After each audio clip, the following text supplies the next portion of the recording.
السلام علیکم۔ میں آج کا ٹاپک شروع کرنے سے پہلے کچھ قیمتی لوگوں کی قیمتی باتیں شیئر کرنا چاہتی ہوں۔ سقراط: اگر تم طویل زندگی چاہتے ہو تو غصے کی آگ سے بچو۔ افلاطون: اللہ ہر طاہر کو رزق دیتا ہے مگر اس کے گھونسلے میں نہیں ڈالتا۔ حضرت امام شافعی: ایماندار تاجر کا مرتبہ عابد کے مرتبے کے برابر ہے۔ حکیم سعید: دوست ہی نہیں، اگر دشمن بھی اچھا کام کرے تو اس کی بھی تعریف کرو۔ چلیں اب میں آج کا ٹاپک سٹارٹ کرتی ہوں۔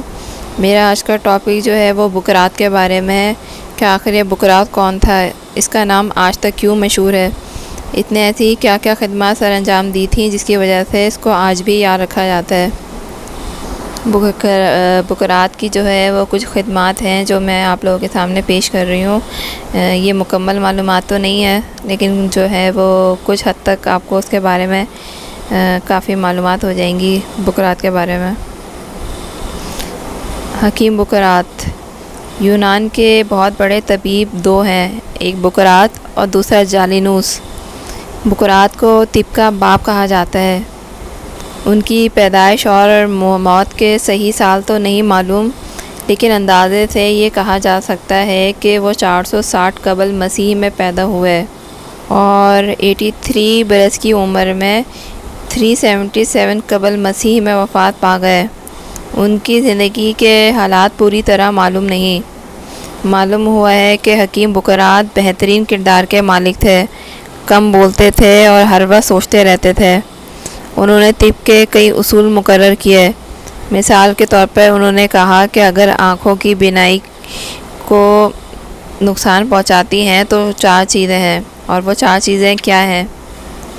گرم کھانا کھانا، بہت گرم پانی سر پہ ڈالنا، سورج کی طرف دیکھتے رہنا اور دشمن کی جانب نظر کرنا۔ ان کا ایک اور قول ہے کہ 3 چیزیں آدمی کو دبلا کر دیتی ہیں: نہار منہ پانی پینا، سخت زمین پہ سونا اور چیخ چیخ کر بہت بولنا۔ کہا جاتا ہے کہ انہوں نے طب پر 87 کتابیں لکھی تھیں۔